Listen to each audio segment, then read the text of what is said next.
Welcome to the class. आज हम लोग देखने वाले हैं विजन आईएएस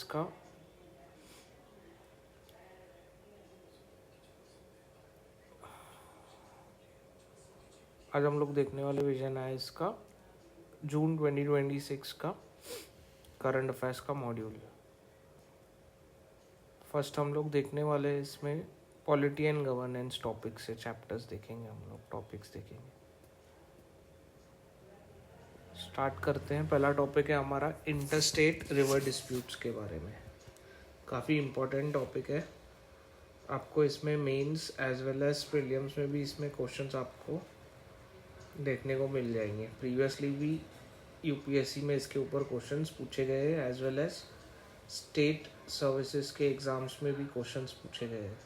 साथ ही दूसरे गवर्नमेंट एग्ज़ाम्स में भी अगर आप देखोगे तो आपको कुछ ना कुछ क्वेश्चंस मिलेंगे। तो अभी ये न्यूज़ में क्यों है इंटरस्टेट रिवर डिस्प्यूट्स? ये टॉपिक न्यूज़ में सबसे पहले इसलिए है क्योंकि गवर्नमेंट ने हाई लेवल कमेटी बनाई है to resolve water sharing problems between 3 states. कौन से 3 स्टेट्स? तेलंगाना, आंध्र प्रदेश एंड कर्नाटका। और ये कौन सी रिवर के बारे में है? तुंगभद्रा रिवर। ठीक है, तो ये इसका वाटर बेसिन तीनों स्टेट से फ्लो होता है, इसके लिए इनके बीच में ये डिस्प्यूट है। थोड़ा सा डिस्प्यूट के बारे में जानेंगे हम लोग। तुंगभद्रा रिवर है जो, उसके डिस्प्यूट के बारे में हम लोग जानेंगे। अपर भद्रा प्रोजेक्ट, सबसे पहले एक ये प्रोजेक्ट है जो ये इशू को एस्केलेट करता है। कहाँ पे ये प्रोजेक्ट बन रहा है? On the upstream of the Tungabhadra dam. Tungabhadra dam है कहाँ पे? कर्नाटका में। तो ये प्रोजेक्ट है जो इसने ऑब्जेक्शंस लिए हैं, जैसे कि आंध्र प्रदेश एंड तेलंगाना ने ऑब्जेक्शंस लिए हैं कर्नाटका के ऊपर। ठीक है, क्योंकि डाउनस्ट्रीम कैनाल्स में इनका वाटर सप्लाई अफेक्ट हो जाता है। अगर ऊपर डैम बनेगी तो नीचे लेवल पे उतना पानी सप्लाई कम हो जाएगा। तो एक तो ये है। अब इसके लिए तुंगभद्रा बोर्ड बनाया गया है। तो ये क्या करता है? वाटर सप्लाई को रेगुलेट करता है बिटवीन दिस 3 स्टेट्स। ठीक है, in line with order of Krishna water disputes tribunal. तो ये एक बोर्ड बनाया गया है। इसके अलावा दूसरा है राजौली बंदा डाइवर्जन स्कीम। ये स्कीम क्या थी? तेलंगाना ने इनेबिलिटी जाहिर की थी, ठीक है, to get the share of its allocated water under the scheme. Telangana को ये स्कीम के अंडर जो परसेंटेज ऑफ एलोकेटेड वाटर था वो उसको नहीं मिला, तो उन्होंने अपने कंसर्न्स रेज किए थे। ठीक है, उसके पीछे रीजंस क्या थे? नेचुरल रीजन, जैसे सिल्ट एक्यूमुलेशन हो गई थी तो उनको वाटर सप्लाई उतना कम मिल रहा था। अब इस कैनाल का क्या? It is a interstate project between Karnataka and Telangana, और ये लोकेटेड है रायचूर डिस्ट्रिक्ट में। नेक्स्ट है Tummila lift irrigation scheme and expansion of Malamkutta reservoir are devised by Telangana to offset water deficits under. तो इन्होंने जो वाटर की उनको डेफिसिट हो रहा था, ये स्कीम से उन्होंने इसको कंपनसेट करने की ट्राई की है। ठीक है, तुंगभद्रा रिवर के बारे में कुछ चीज़ें जानेंगे। ये प्रीलिम्स के लिए इम्पोर्टेंट हो जाता है। आपके प्रीलिम्स में आपको इसके बारे में क्वेश्चंस डायरेक्टली पूछ सकते हैं। तुंगभद्रा का सबसे पहले एंशिएंट नाम क्या था? पम्बा रिवर। ठीक है, और ये कहाँ है? ओरिजिन इसका क्या है? Confluence of the Tunga and the Bhadra. ठीक है, और ये दोनों कर्नाटका में और वेस्टर्न घाट से आते हैं। शिमोगा करके प्लेस है कर्नाटका में, वहाँ पे इनका कॉन्फ्लुएंस होता है 2 रिवर्स तुंगा एंड भद्रा। इसके लिए इसका नाम है तुंगभद्रा रिवर। ठीक है, आप मैप में देख सकते हो। मैप कोई भी ऑनलाइन ओपन करके आप लोग इसका कॉन्फ्लुएंस देख के ये एरिया से देख सकते हो। ठीक है, साथ ही आपको लगता है तो आप मैप भी बना सकते हो इसका छोटा सा साइड में। कोर्स क्या है इसका? अभी ये मेजरली कहाँ फ्लो करती है? कर्नाटका में, और बाउंड्री बनाती है कर्नाटका एंड आंध्र प्रदेश की before joining the Krishna river in Andhra Pradesh. तो ये बाद में किससे मिल जाती है? कृष्णा रिवर से जाके आगे मिल जाती है। मेजर साइट्स अभी क्या क्या लोकेटेड है तुंगभद्रा रिवर के फ्लो पे? पहले तो है Hampi, UNESCO world heritage site है। हॉस्पेट करके एक जगह है कर्नाटका में। कुर्नूल है, शिमोगा है, हरिहरेश्वर टेम्पल है। ठीक है, ये सारे कहाँ पे लोकेटेड है? तुंगभद्रा रिवर के आजू बाजू में लोकेटेड है। मेजर ट्रिब्यूटरीज क्या है इसकी? वारदा एंड वेदावती। ठीक है, left bank and right bank. Projects Tungabhadra dam, RDS अनिकुट, सुनकेसलू अनिकुट और भद्रा डैम, ये सारे प्रोजेक्ट्स है ये रिवर के ऊपर। ठीक है, अभी लीगल एंड कॉन्स्टिट्यूशनल प्रोविजंस क्या है वाटर डिस्प्यूट्स के रिलेटेड, हम लोग वो देखेंगे। Distribution of power as per 7th schedule. Power अभी किसके पास है? Power to legislate water supply, irrigation, canal, embankment, water storage and water is under the state list. तो वाटर के रिलेटेड ये सारी चीज़ें किसके अंडर आती है? Under state list. ठीक है, 3 लिस्ट है हमारे पास 7th शेड्यूल में, central, state and concurrent list. तो वाटर सप्लाई और ये सारी चीज़ें किसके अंडर आती है? स्टेट। तो स्टेट इसके ऊपर लॉज बना सकता है। ठीक है, but it is a subject to the union power to regulate and develop inter state rivers. ठीक है, तो अभी इसके अलावा अगर कोई रिवर है 2-3 स्टेट्स में फ्लो होती है, उसके ऊपर कौन लॉज बनाएगा? यूनियन गवर्नमेंट उसके ऊपर लॉज बनाएगी और वो यूनियन लिस्ट के अंडर फॉल करती है। ठीक है, अभी इसके अलावा है आर्टिकल 262, इम्पोर्टेंट आर्टिकल है, डायरेक्ट आपको एग्जाम में पूछा जा सकता है इसके बारे में। आर्टिकल 262 क्या करता है? पार्लियामेंट को एम्पावर करता है और इसको स्टैट्यूटरी पावर देता है दैट कोई भी अगर डिस्प्यूट आता है इंटरस्टेट वाटर्स का, ठीक है, तो ये सुप्रीम कोर्ट के जुरिस्डिक्शन और कोई भी दूसरे कोर्ट के जुरिस्डिक्शन से बाहर रहेगा। ठीक है, exercising its power under 262 as enacted 2 laws. तो इसके लिए गवर्नमेंट ने क्या किया? 2 लॉज बनाए, ये आर्टिकल के नज़र में रखते हुए इन्होंने 2 लॉज बनाए। Inter state water dispute act 1956, इसमें क्या होता है? एडहॉक ट्रिब्यूनल्स बनाए जाते हैं to resolve conflicts that can not be resolved by negotiation और व्हेन स्टेट अप्रोचेस। 2002 में इसको अमेंड किया गया था। 1 ईयर की लिमिट लगाई गई थी of setting of the tribunal and 3 year for delivering award. ठीक है, तो टाइम लिमिट के अकॉर्डिंग इन्होंने अमेंडमेंट की थी। इसके अलावा दूसरा क्या किया इन्होंने? रिवर पोर्ट एक्ट 1956, ये क्या होता है? यूनियन गवर्नमेंट को अलाउ करता है, ठीक है, to make boards for integrated development of interstate basin. ठीक है, और इसके अंडर अभी कोई भी बोर्ड नहीं बनाया गया है। तो ये 2 चीज़ों इन्होंने 2 एक्ट गवर्नमेंट ने फ्रेम किए हैं। अभी इसके अलावा इम्पोर्टेंट आपके लिए प्रीलिम्स के लिए क्या हो जाएगा? Major interstate water river disputes कौन से हम लोग देख सकते हैं। रावी एंड ब्यास कौन से स्टेट्स के बीच में? पंजाब, हरियाणा एंड राजस्थान। नर्मदा जो रिवर है उसके लिए कौन से स्टेट्स है जिसके बीच में डिस्प्यूट्स है? Madhya Pradesh, Gujarat, Rajasthan and Maharashtra. Krishna river Maharashtra, Andhra Pradesh, Karnataka and Telangana. Vamsadhara river Andhra Pradesh and Odisha. Kaveri river Kerala, Karnataka, Tamil Nadu and Puducherry. Godavari Maharashtra, Andhra Pradesh, Karnataka, Madhya Pradesh and Odisha. Mahanadi river Chhattisgarh and Orissa. Mahanadi थोड़ा इंपॉर्टेंट है, आप लोग याद कीजिए। Periyar river Tamil Nadu, Kerala and Mahadayi river Goa, Maharashtra and Karnataka. इसके अलावा ये सारे स्टेट्स भी, इनके बीच में भी कुछ वाटर डिस्प्यूट्स है फॉर दीज रिवर्स। ये प्रीलिम्स में आपको क्वेश्चन पूछा जा सकता है, एज मैच द फॉलोइंग करके भी पूछ सकते हैं। रिवर्स दे देंगे, पूछेंगे ये स्टेट्स के बीच में है, उसको मैच कीजिए। ठीक है, अभी जुडिशरी का क्या रोल रहा है इसमें देखेंगे हम लोग। Supreme court has intervene when it sees procedural और the constitutional issues using article 131 जो कि original jurisdiction in dispute between state and article 136 special leave petitions. Example देखेंगे, सुप्रीम कोर्ट ने ये टाइम पे इंटरवेन किया था। कब किया था? रिवर डिस्प्यूट ट्रिब्यूनल के बीच में किया था, कावेरी डिस्प्यूट जब हुआ था। ठीक है, यूजिंग आर्टिकल 136। इसके अलावा दूसरे केसेस क्या है? State of Odisha and government of India के बीच में court rule that jurisdictional bar does not operate if the central government fails to constitute a tribunal with in the stipulated time. ठीक है, तो स्टिपुलेटेड टाइम के अंदर अगर गवर्नमेंट नहीं करती है, सेंट्रल गवर्नमेंट ट्रिब्यूनल नहीं बनाती है, तो जुरिस्डिक्शनल बार उसके ऊपर कुछ भी नहीं रहेगा। मुल्लापेरियार डैम केस में क्या गया था? गवर्नमेंट इसने कोर्ट ने क्लैरिफाई किया था that disputes concerning the safety of the dam are not strictly water disputes. ठीक है। State of Andhra Pradesh and Karnataka, ये भी एक जजमेंट थी, state of Tamil Nadu versus Karnataka. ठीक है, इसमें एससी ने क्या किया था, अवार्ड जो मिला था ट्रिब्यूनल का उसको मॉडिफाई किया था। ठीक है, बिटवीन दी स्टेट्स। अभी हम लोग देखेंगे चैलेंजेस क्या है इन दी रिजोल्यूशन ऑफ दिस डिस्प्यूट्स। अभी देखिए, अभी वाटर एक फाइनाइट रिसोर्स है। ठीक है, तो वाटर रिसोर्सेज तो उतने ही है, बट पॉपुलेशन कंटिन्यूसली बढ़ते जा रहा है। ठीक है, तो इसके वजह से भी डिस्प्यूट अराइज हो सकते हैं। सबसे पहले चैलेंज है हमारा finite resources. India holds 18% of the global population but only 4% of the world's water resources.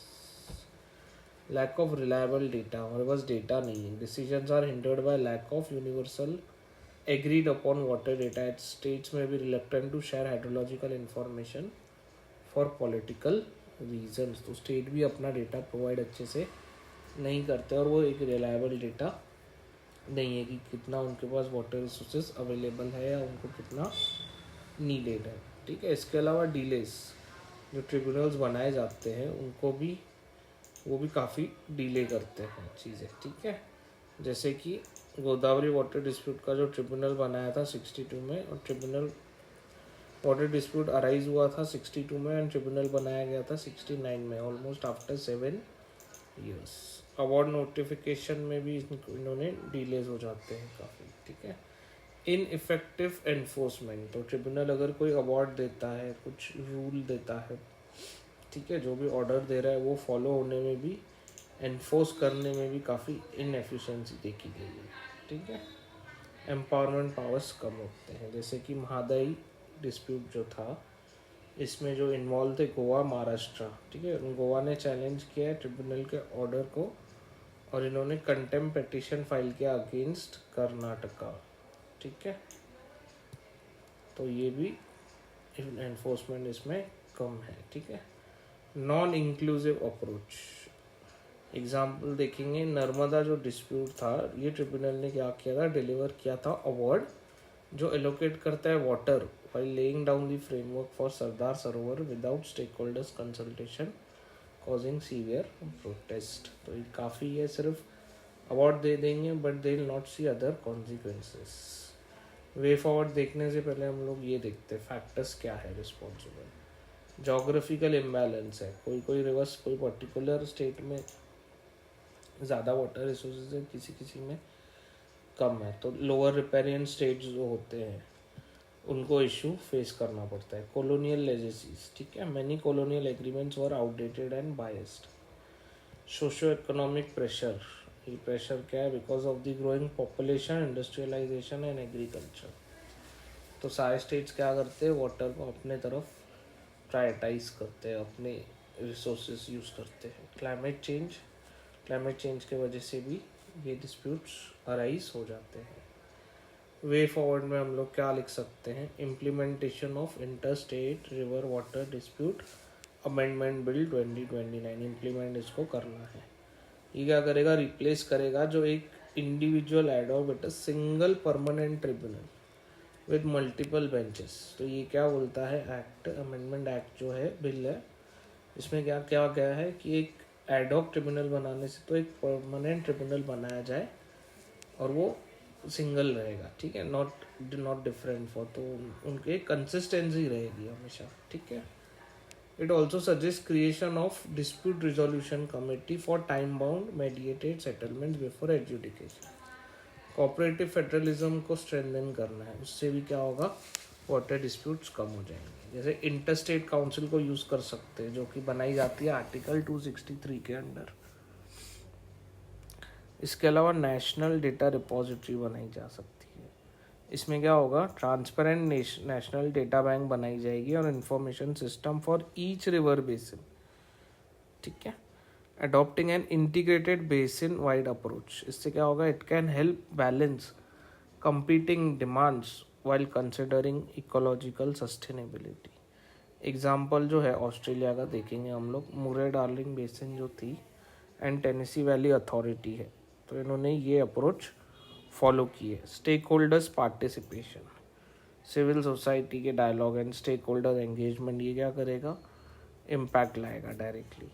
Legal clarity रहेगी, there is a need to constitutionally validate supreme court's power to your appeal against tribunal. Conclusion में क्या लिख सकते हैं हम लोग, interstate जो water dispute है ये टेस्ट क्या करती है, इंडिया का कॉरपोरेटिव फेडरलिज्म टेस्ट करती है। कौन से इससे टेस्ट करती है, by balancing state interest and the national priorities, timely data dispute resolution, transparent data sharing, stronger institutional mechanism and integrated river basin are essential to ensure equitable, sustainable and conflict-free utilization of shared water resources। तो आप लोग ये conclusion में लिख सकते हैं। इसके अलावा नेक्स्ट टॉपिक हम लोग देखेंगे, तो ये था रिवर इंटरस्टेट रिवर डिस्प्यूट्स के बारे में टॉपिक, इम्पोर्टेंट टॉपिक है प्रीलिम्स के लिए। नेक्स्ट टॉपिक देखेंगे हम लोग, UK's parliamentary system comparison with India. Prelims में डायरेक्ट क्वेश्चन पूछा जाता है कि डायरेक्ट ऐसे स्टेटमेंट फ्रेम क्वेश्चन रहेगा, उसमें बताया जाएगा A is correct, B is correct, both are correct और बोथ आर रॉन्ग। ऐसे क्वेश्चंस आपको पूछे जा सकते हैं।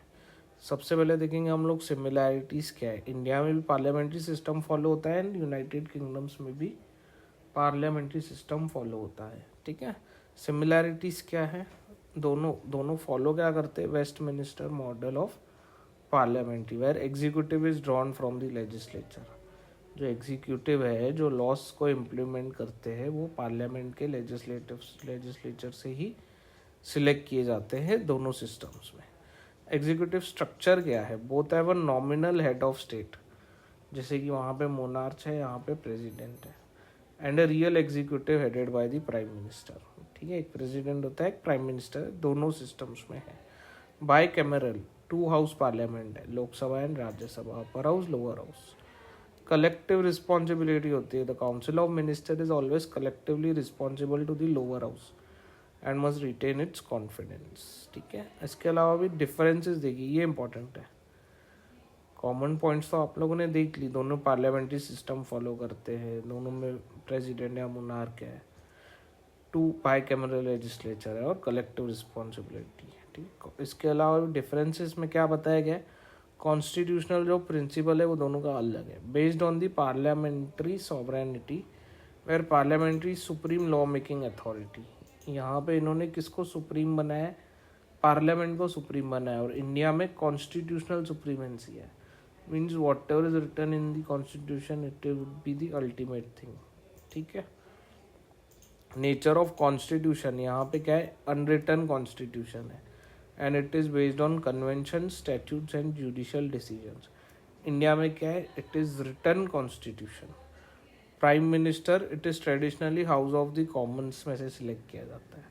Prime minister can continue for 6 months without being a member of, तो हमारे यहाँ पे ये प्रोविज़न है, बट विद इन 6 मंथ्स उसको कोई सीट से इलेक्ट होकर आना पड़ेगा, तो ही वो पोस्ट पे रह सकता है।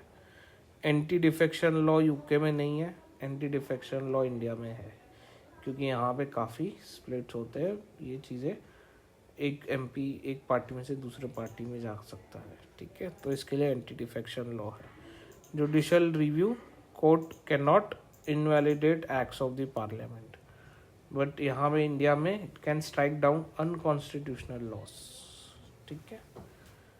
नेक्स्ट है हमारे पास टॉपिक न्यूज़ इन शॉर्ट, छोटे छोटे टॉपिक्स है, प्रीलिम्स के लिए इम्पोर्टेंट है।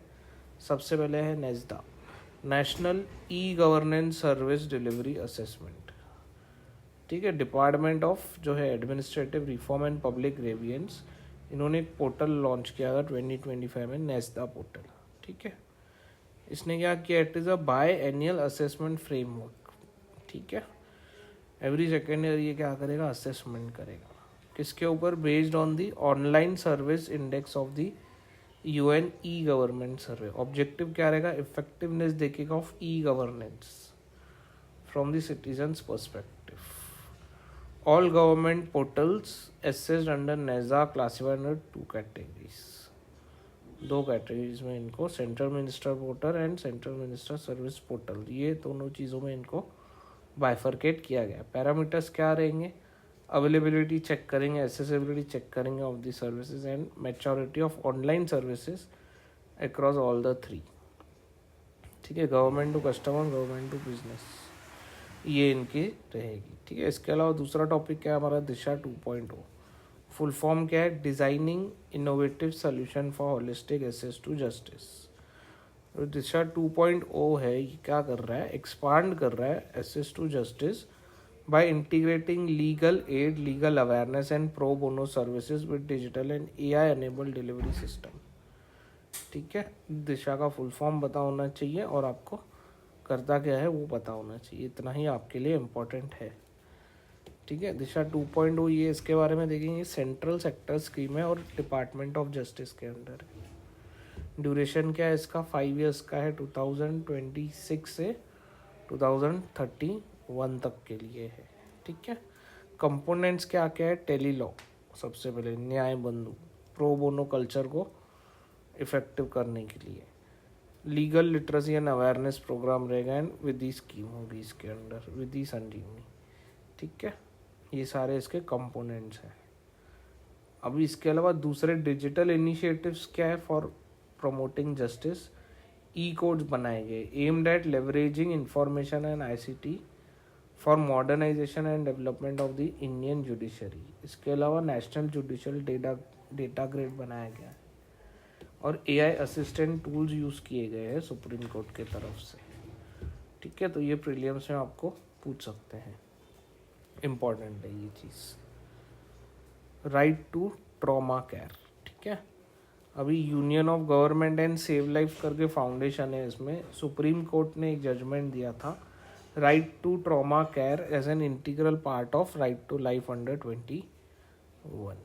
ठीक है, तो सुप्रीम कोर्ट ने ये भी डायरेक्शंस दिए गए ये केस में कि ट्रॉमा केयर को इम्प्रूव करना है to integration of all emergency helplines, जैसे कि 112, operationalisation of PM Rahat cashless treatment scheme and establishment of good sanitary grievance redressal. Article 21 क्या करता है, फंडामेंटल राइट है for protection of life and personal liberty. Judicial interpretations have expanded it to include right to privacy and clean environment. Trauma care matter क्यों करता है, ठीक है, around इतने एक्सीडेंटल डेथ्स होती है इंडिया में। ठीक है, डिले क्या होगा, इससे ट्रॉमा रिलेटेड डेथ्स बढ़ जाती है डिले होने से। राइट टू बी फॉरगॉटन, अभी दिल्ली हाई कोर्ट ने ये जजमेंट में बोला गया, right to be forgotten is an integral part of fundamental right to privacy under article 21। Right to be forgotten होता क्या है, राइट टू सीक रिमूवल और restricted access to personal information from public accessibility that no longer serves legitimate purpose। ठीक है, ये है एक right to walk. Right to walk, supreme court ने जजमेंट दिया है, right to walk on safe demarcated footpaths as a fundamental right under article part 3 of the constitution. Judgement में क्या कौन से आर्टिकल्स के अंडर ये जजमेंट दिए उन्होंने, आर्टिकल 19(1) है फ्रीडम ऑफ मूवमेंट के अंदर, and right 21 right to life and personal liberty, ensuring a life with dignity and safety। It can also be linked to other rights। ठीक है, peaceful association, speech and expression, इसके under भी ये right link किया जा सकता है। Next है प्रूफ ऑफ सिटीजनशिप। अब जो मिनिस्ट्री ऑफ एक्सटर्नल अफेयर्स है, इसने क्या स्टेट किया, that a passport is primary a travel document and not a conclusive proof of citizenship. ठीक है, under section 20 of the passport act, centre may issue passports to non citizens in public interest. Non citizens को भी passport दिया जा सकता है। Proof of citizenship, no single document, India के पास कोई सिंगल डॉक्यूमेंट नहीं है जिससे आप लोग पता कर सकते हो सिटीजनशिप के बारे में। Aadhaar card is also an identity document, not a citizenship document. Electoral roll presumption करता है of citizenship but it is not conclusive. ठीक है, citizenship certificate issued mainly to those acquiring by registration and, तो ऐसा एक कोई भी सिंगल डॉक्यूमेंट नहीं है जिससे कॉन्क्रीट प्रूव हो सकता है कि ये पर्सन इंडियन सिटीजन है कि नहीं। इसके अलावा दूसरा टॉपिक है foreign contribution regulation act 2010। Ministry of home affairs ने स्ट्रिक्टर रूल्स बनाए गए हैं इसके अंदर। एक्टिविटी बेस्ड रेगुलेशन होगा, जैसे कि फॉरेन फंड्स रेस्ट्रिक्ट किए जाएंगे to approve activities under specified categories. Geography based compliance होगा इसके under. NGOs can operate only in declared states and UTs. Transparency को एनहेंस किया जाएगा. ठीक है, जैसे डिस्क्लोजर को मैंडेटरी किया जाएगा on social media accounts, websites, publication and की फंक्शनर्स. रिलीजियस एक्टिविटीज़ को अलाउ किया गया है, but religion conversion related activities को प्रोहिबिट किया गया है. ठीक है, ये एक्ट के बारे में थोड़ा सा देखेंगे. ये रेगुलेट करता है receipt and utilisation of foreign contribution and hospitality by individuals, association and the NGOs. इसका एम क्या है? To ensure foreign funding does not affect India sovereignty, integrity, security, public interest और डेमोक्रेटिक इंस्टीट्यूशन को ये affect नहीं करना चाहिए. जो अमेंडमेंट किया गया था 2020 में, इसने स्ट्रेंथन किया फॉरेन रेगुलेशन, जो फॉरेन फंडिंग है उसके रेगुलेशन को स्ट्रेंथन किया है by banning sub granting, reducing administrative expense cap to 20% and mandating a designated SBI account for foreign contribution. ठीक है, इससे मॉनिटरिंग ईजी हो जाती है. इसके अलावा दूसरा टॉपिक है हमारे पास COSP 19. ठीक है, इसके बारे में क्या है? 19th सेशन किया गया था of conference of state parties to UN convention on the rights of person with disabilities in New York. 20th anniversary को मार्क करता है. उसकी थीम क्या थी? Celebrating and consolidating achievement and shaping the next phase of implementation of the changing world. किसके ऊपर build किया गया है? Outcome, build on the outcomes of the second world summit for social development, जो कि दोहा 2025 में होस्ट किया गया था. UN सबमिट की गई थी दोहा में to review Copenhagen world summit 1995 को रिव्यू करने के लिए किया गया था. ठीक है, इसके अलावा ये UN convention on rights of person with disability के बारे में थोड़ा सा देखेंगे. इसमें आपको क्वेश्चन देखा जा सकता है. 2006 में दिसंबर में ये अडॉप्ट किया गया था UN जनरल असेंबली की तरफ से, और इन्फोर्स लाया गया था 2008 में. लीगली बाइंडिंग ट्रीटी है ये एक. ठीक है, प्रमोट, प्रोटेक्ट और इंश्योर करता है full and equal enjoyment of human rights by persons with disability. 193 states ने रेक्टिफाई किया, इंडिया ने भी इसको रेक्टिफाई किया है. तो इतना इम्पोर्टेंट है आपके लिए. कब लाया गया था, इंडिया ने रेक्टिफाई किया है कि नहीं, और लीगली बाइंडिंग है कि नहीं. ठीक है, अप्रोच क्या रहेगा? राइट्स बेस्ड अप्रोच है इसमें. डिग्निटी, ऑटोनॉमी, नॉन डिस्क्रिमिनेशन के ऊपर फोकस करता है. ये राइट्स कवर्ड है. और मॉनिटरिंग कमेटी एक बनाई गई है, मॉनिटरिंग बॉडी बनाया गया है. ठीक है, ऊपर वाले पॉइंट्स आपके लिए ज़्यादा इम्पोर्टेंट है इसमें. नेक्स्ट इंटरनेशनल रिलेशंस हम लोग नेक्स्ट टॉपिक में देखेंगे. Thank you.